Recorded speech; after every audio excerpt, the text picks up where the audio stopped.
Muy buenos días, reciban un saludo muy cordial y mi lamento personal por no poder estar presente hoy en la importante reunión que ustedes están teniendo. Todos los planes eran para poder participar, pero un leve problema de salud me impide estar ahí. Pero espero que por este medio pueda transmitirles algunas ideas que puedan ser de utilidad para la importante actividad que están llevando a cabo. Quiero expresar mi profundo agradecimiento a la Cooperación Española por la invitación y muy especialmente a don Gonzalo Robles, que es el secretario general de Cooperación Internacional del Ministerio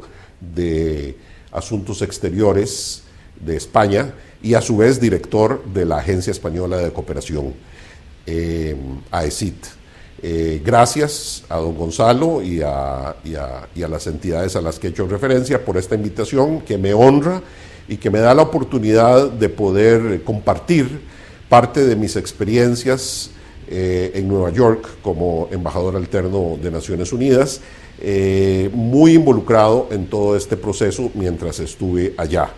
Espero a través de la presentación poder transmitirles parte de esas experiencias y vivencias tal como yo las interpreto. Bueno, pasamos entonces ahora ya a la presentación propiamente dicha. Quiero dejar claro que mi participación es totalmente a título personal y no compromete ninguna organización o gobierno con el que yo haya participado o con la que esté participando. Bueno, la presentación está dividida fundamentalmente en cuanto a su sustancia en 3 puntos generales, los cuales haré explícitos posteriormente, pero que se titulan más o menos el marco general, en primer lugar; en segundo lugar, a dónde estamos en este momento con relación al tema de fondo; y en tercer lugar, algunos comentarios en torno al borrador 0 del documento preparatorio hacia el documento final de la reunión de Addis Abeba, correspondiente a la tercera conferencia internacional sobre financiamiento para el desarrollo. En primer lugar, en cuanto al marco general, ¿cómo lo interpreto yo? ¿Cómo lo veo? Creo que el marco general debe entenderse fundamentalmente compuesto por 3 aspectos. El primero es la agenda post-2015, el segundo son los antecedentes de la tercera conferencia de financiamiento para el desarrollo, que es la reunión final de Addis Abeba, el próximo julio, y el tercero, las etapas o reuniones preparatorias hacia Addis Abeba. En cuanto al primero, la agenda post-2015, que constituye en realidad la sustancia hacia la cual debe responder la reunión de Addis Abeba, o tercera conferencia para el financiamiento para el desarrollo, que es en realidad algo relacionado con lo que se llama los medios de implementación. Los medios de implementación para llevar a cabo la agenda post-2015. La agenda post-2015 está constituida a su vez por los Objetivos de Desarrollo Sostenible, cuyo documento base ya ha sido emitido por el grupo de trabajo, el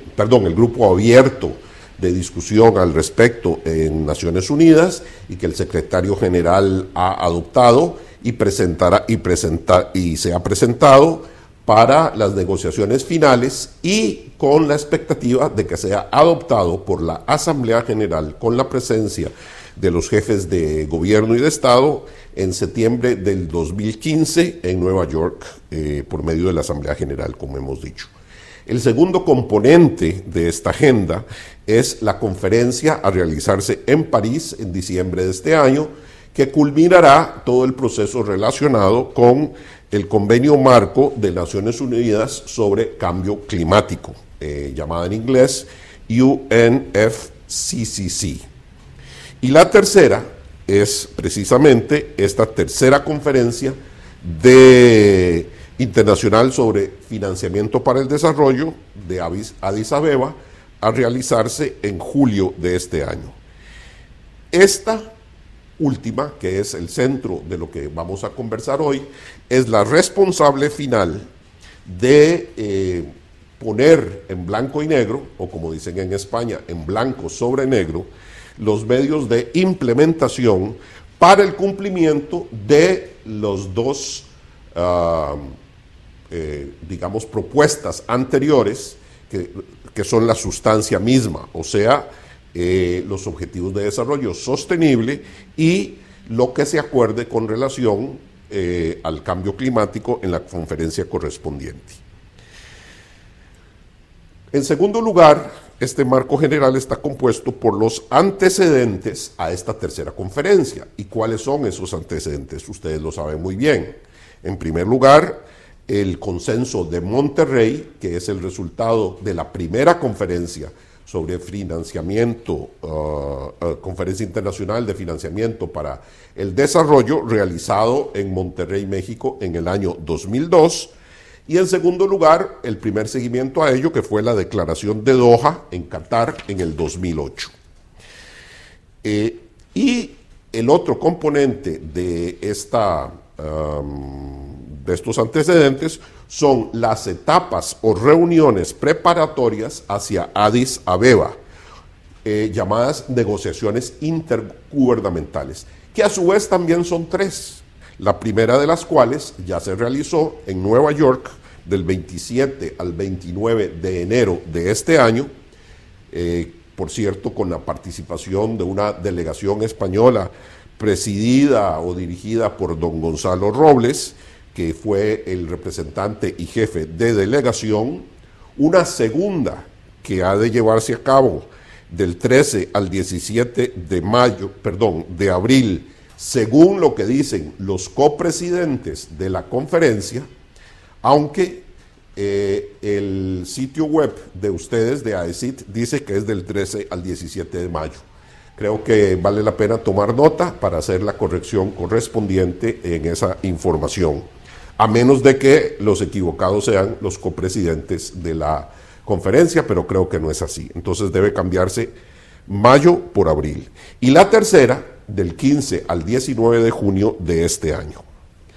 Obviamente, junto a esto, hay múltiples actividades realizadas por organizaciones no gubernamentales, la sociedad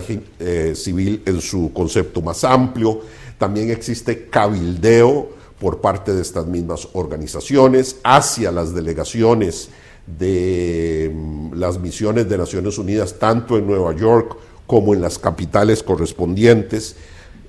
formulación de documentos, propuestas, distintos tipos de información también en las redes sociales, en distintas páginas web de estas organizaciones.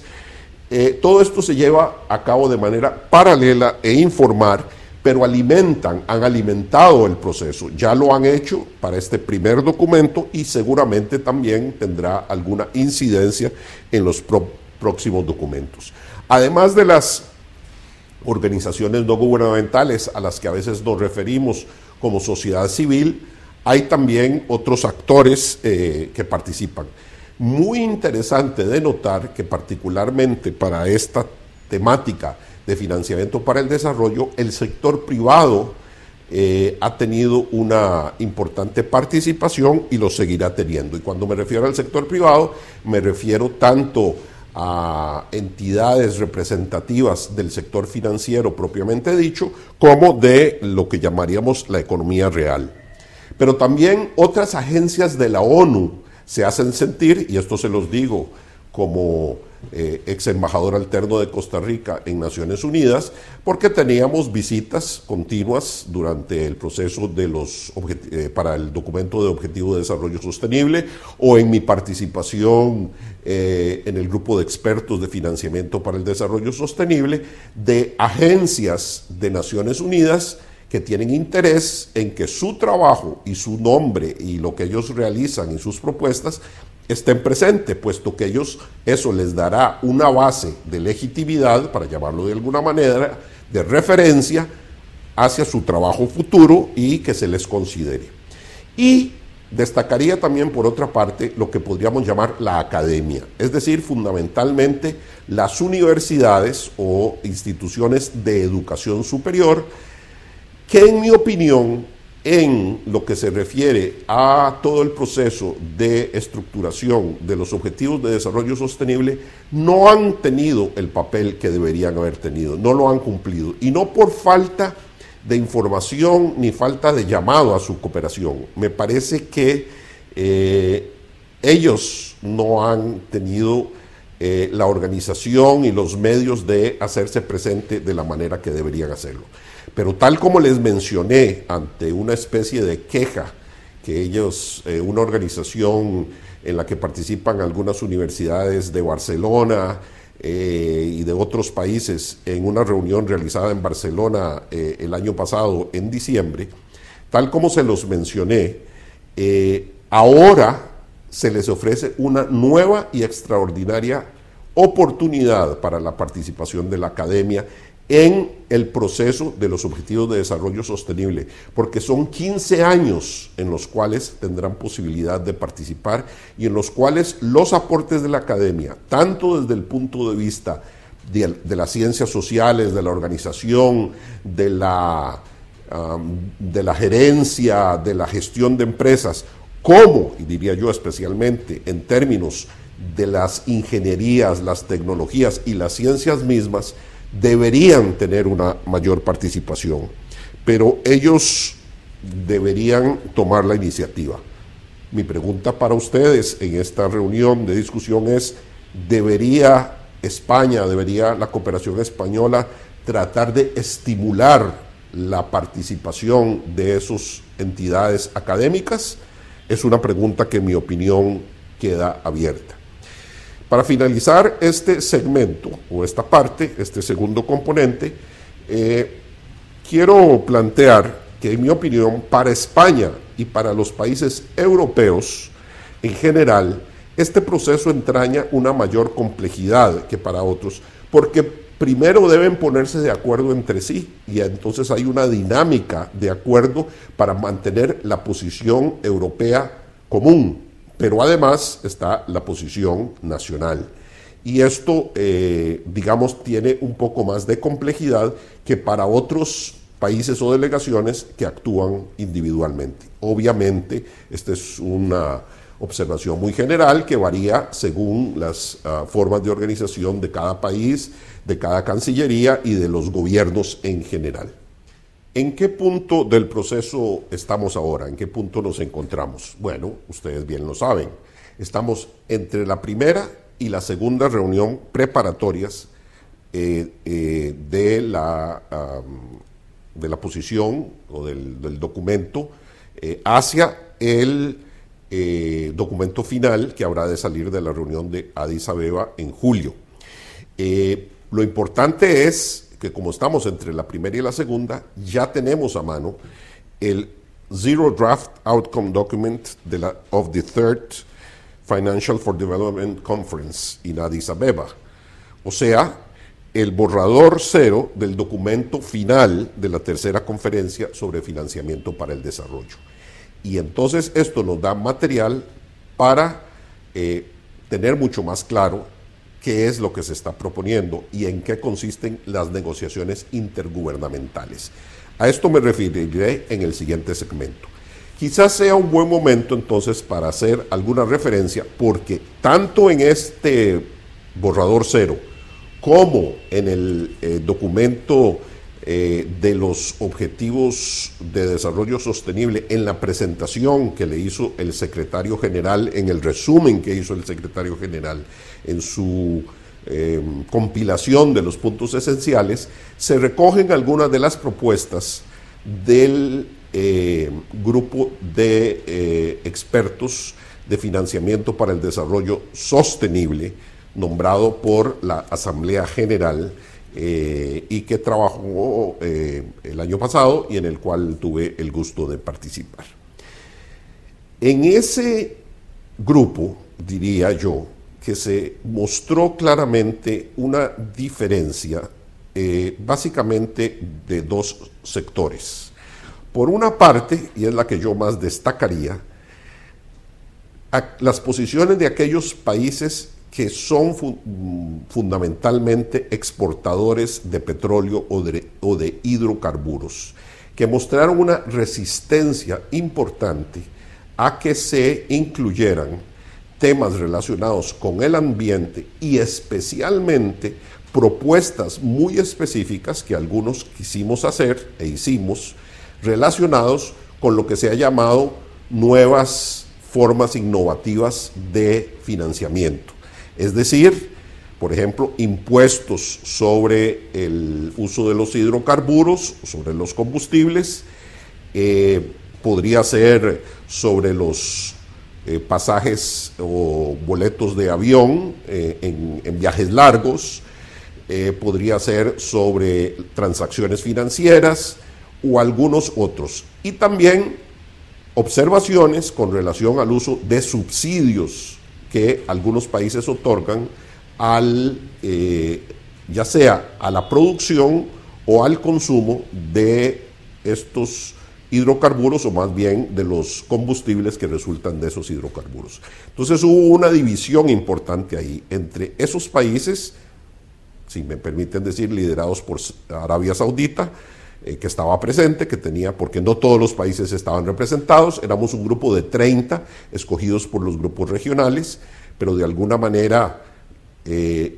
algunos de los expertos expresaban mucho la posición de sus países y algunos otros que coincidíamos en que era el momento de hacer propuestas específicas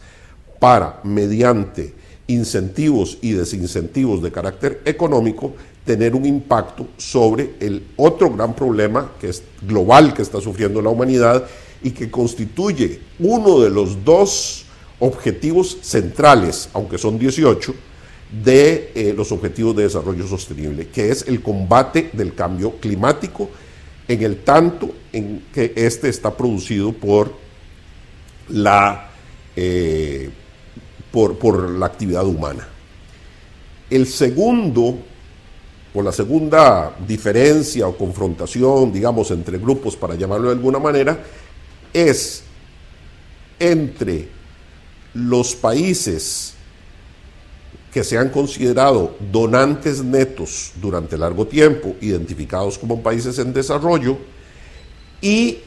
los nuevos estados o países emergentes, los llamados NICs, New Industrialized Countries. Bueno, ya sabemos que son fundamentalmente Brasil, Rusia, China e India. En general, y sin que sea un bloque claro, una cierta resistencia de estos países al empuje de los primeros para que ellos se conviertan también ya no en receptores, sino en donantes netos. No necesariamente en donantes absolutos, pero sí en donantes netos. Que esta es una de las características que tiene los Objetivos de Desarrollo Sostenible, si me permiten, con relación a los del milenio, que los hace diferentes. Los Objetivos de Desarrollo Sostenible son de aplicación universal para todos los países, desarrollados o no desarrollados, obviamente según sus características y condiciones particulares, mientras que los primeros eran fundamentalmente, entre comillas, aplicables a los países en desarrollo. Bueno, en estos 15 años la economía mundial se ha transformado, ha cambiado, y entonces los países desarrollados, donantes netos, pretenden, quieren, insisten, proponen que los países que han venido creciendo rápidamente y que han salido hasta cierto grado de su situación anterior de ser países en desarrollo, comiencen a convertirse en donantes netos. Y ahí hay una diferencia importante también. Entonces yo diría que ese es uno de esos son elementos a destacar de esta dinámica en las reuniones del comité de expertos en el cual yo pude participar. Me parece que es oportuno expresar una opinión personal que puede convertirse en uno de los elementos o puntos de trabajo para España, quizás un desafío a estas alturas de la presentación. Y es que, en mi opinión, creo que ya ha llegado el momento de integrar en un solo proceso los esfuerzos que se han venido haciendo, y a lo mejor en un solo documento final, en lo relativo a las conferencias sobre financiamiento para el desarrollo y financiamiento para el desarrollo sostenible. Han venido llevándose a cabo, por razones históricas, estos dos procesos de manera paralela, pero en mi opinión ya deberían, en la conferencia de Addis Abeba, incorporarse. Incluso podría ser que en el título del documento final, de una vez, hablar de financiamiento para el desarrollo sostenible, que es el concepto más actual, más claro, más integral. Claro que en el contenido debe dejarse muy claro que los recursos referentes al componente ambiental o climático del financiamiento para desarrollo sostenible deben ser adicionales a los que se han considerado para lo que podríamos llamar desarrollo simplemente, que se refiere fundamentalmente a temas tan importantes como el de la eliminación de la pobreza, el del aumento del acceso a la educación para niños y para niñas, acceso universal, mejora de la calidad, los temas de salud y otros. Pero creo que con esto habría una contribución importante, tangible y real para hacer realidad, valga la redundancia, de lo que tanto se habla en Naciones Unidas y posiblemente en los gobiernos nacionales, que es la necesidad de mayor coherencia, de mayor eficiencia, de sumar, de que haya sinergias o sinergías entre todas estas actividades. Creo que ya es momento de mostrarlo en realidad y hacer el esfuerzo de integrar entonces y hablar en Addis Abeba de financiamiento para el desarrollo sostenible y no solo de financiamiento para el desarrollo. Financiamiento para el desarrollo sostenible fue el trabajo y el informe que presentó el grupo de expertos al que hice referencia anteriormente, pero las conferencias estas que comenzaron antes se denominan únicamente financiamiento para el desarrollo. Si miramos a los objetivos de desarrollo sostenible, nos damos cuenta de que estas dimensiones ya están incorporadas y está muy claro que el desarrollo sostenible tiene tres componentes o dimensiones, que es la económica, la social y la ambiental. Entonces, dejo para la discusión de ustedes esta idea de si España toma la batuta en llevar adelante, de decir, integremos finalmente esto y expresémoslo, inclusive en el nombre de la conferencia y del documento final, con todas las implicaciones que eso conlleva, pero sin que eso signifique una reducción de recursos, sino más bien contribuir a su optimización, sabiendo que ahora hay más necesidades. Como tercer punto general de la presentación, al que he denominado el borrador cero en su esencia y hacia dónde vamos, lo que haré es hacer unas observaciones personales para destacar características desde mi punto de vista de lo que constituye este documento, porque ya tenemos en blanco y negro, como dijimos antes, algo sobre lo cual trabajar. Ya no es nada más que cada gobierno, cada delegación haga sus propias interpretaciones, sino que debemos constreñirnos a la discusión de este documento. En primer lugar, la primera característica, diría, es que recoge los aportes de las conferencias anteriores, vale decir la de Monterrey y de Doha, pero también cambios reales en el mundo, fundamentalmente de dos tipos, en la economía y en cuanto a haber tenido ya logros en el cumplimiento de los objetivos de desarrollo del milenio. Entonces, sabemos que desde Monterrey, desde el 2002, la economía internacional ha cambiado de manera muy importante. Y esto está, en mi opinión, reflejado en el documento. Pero también está reflejado, como digo, el de que ha habido algunos logros y todavía también unas carencias, una falta de cumplimiento de los objetivos de desarrollo del milenio. Eso creo que está expresado se refleja en el documento.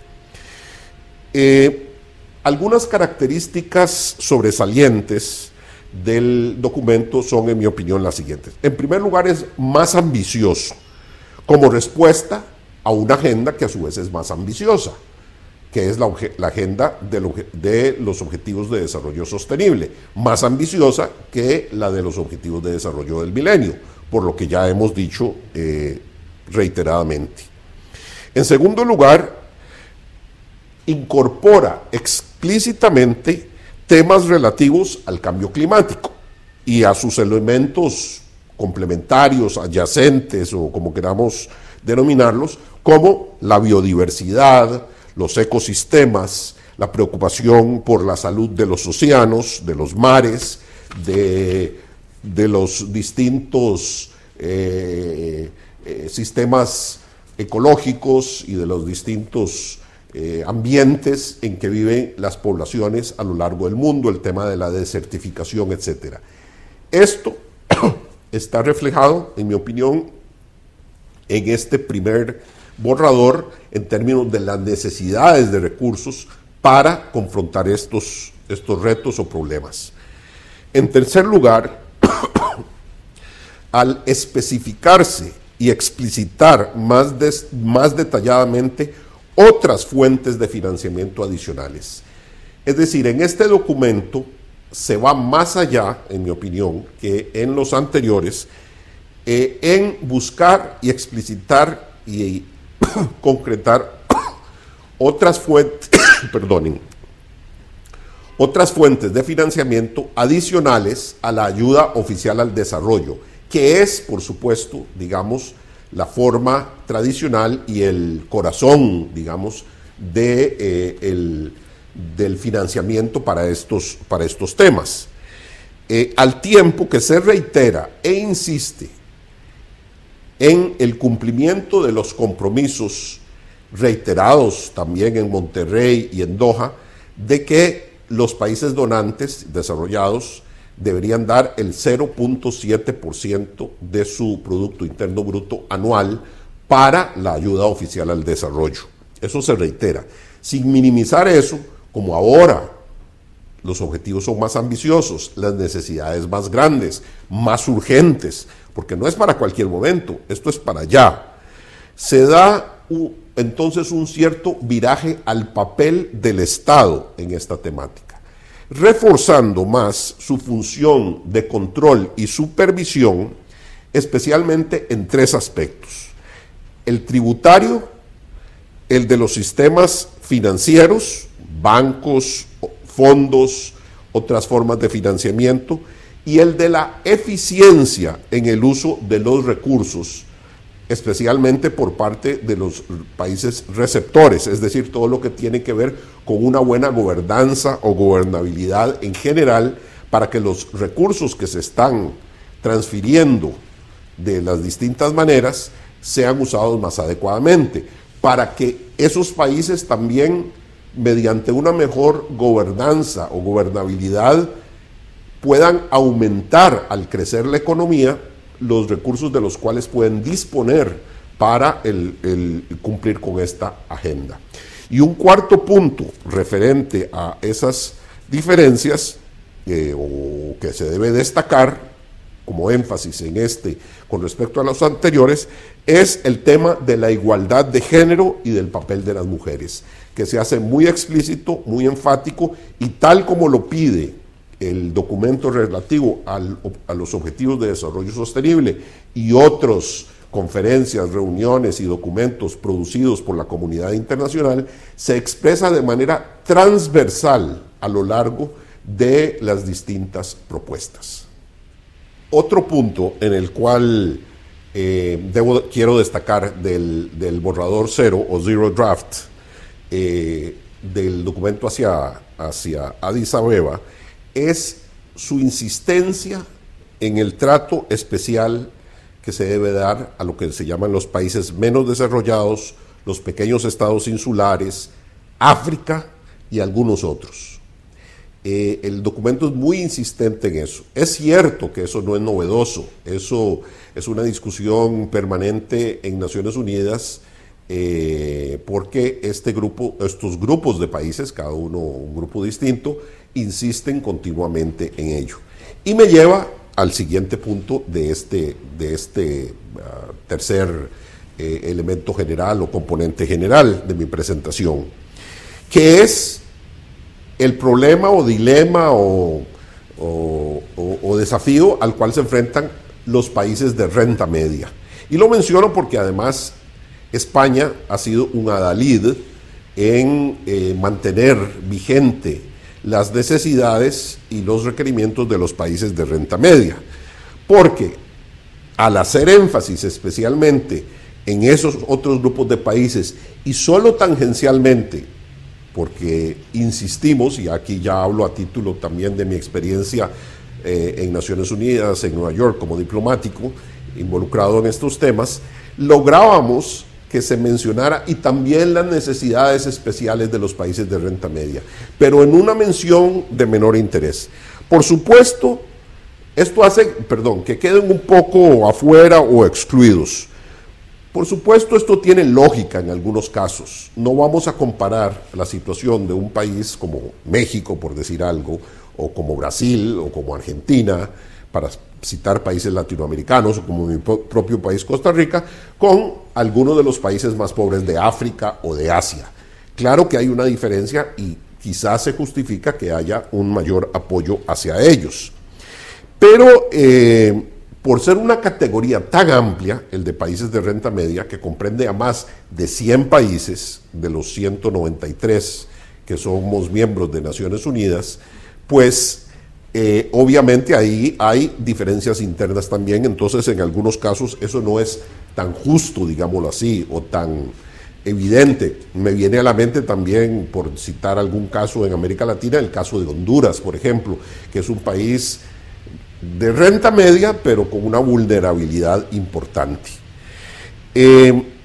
Entonces aquí, repito, puede haber un papel o una responsabilidad, lo hago entre signos de pregunta, para España, de tomar la batuta también en cuanto a equilibrar un poco esta distinción que se hace. No a borrarla del todo, no a eliminarla, porque me parece que corresponde a realidades, pero a tratar de equilibrarla. Pero también quisiera hacer una observación, y es que, y en eso quizás España también pueda tomar un papel más activo y convencer a otros de sus socios en la Comunidad Europea, en la Unión Europea y otros países desarrollados, que los países de renta media, siempre y cuando cumplan con determinados requisitos, deberían tener también apoyo específico, por ejemplo, en lo que es generación de tecnologías, transferencia de tecnologías, adopción de tecnologías, que es otro de los medios de implementación de los que se habla. También en los temas de comercio, pero yo diría que más que en los de comercio, es en los de generación y transferencias de tecnologías en los que debería hacerse. Personalmente en el pasado trabajé en otros ámbitos en este tema y me he convertido, he sido en un poco más escéptico respecto a las posibilidades de este tema, de la generación de tecnología y su transferencia. Me he convertido más escéptico habiendo tenido grandes expectativas al respecto, y todavía en la comunidad internacional se habla mucho de esto, pero en realidad tenemos que revisar con mucho detalle cómo hacer que efectivamente siempre la generación de tecnologías o la investigación científica tiene riesgos y a veces hay grandes inversiones y al final no obtenemos el resultado. Eso es natural, pero tendría que haber mecanismos más claros para poder determinar la eficacia de esa inversión, sobre todo en algunos casos, pero me parece que ahí hay un área en la que España puede asumir un liderazgo. Entonces ahí se da una coincidencia de una necesidad por una parte, en mi opinión, de estos países y de apoyo por otro en los países como España o de la Unión Europea, y esto se vuelve crucial para fortalecer los otros componentes de los llamados medios de implementación. Para finalizar, deseo reiterar mi agradecimiento inicial, mi decepción personal por no haber podido acompañar. Me hubiera encantado participar en las discusiones, en las conversaciones, en los debates que se están teniendo y conocerlos y interactuar con todos. Espero que esta presentación pueda ayudar a la dinámica que se va a desarrollar y de la cual estoy seguro se van a ir aclarando y va a ir saliendo una posición española muy clara con relación a esta importante conferencia. Ojalá en el futuro tengamos el gusto de poder continuar y espero que el material que les he entregado sea de su utilidad.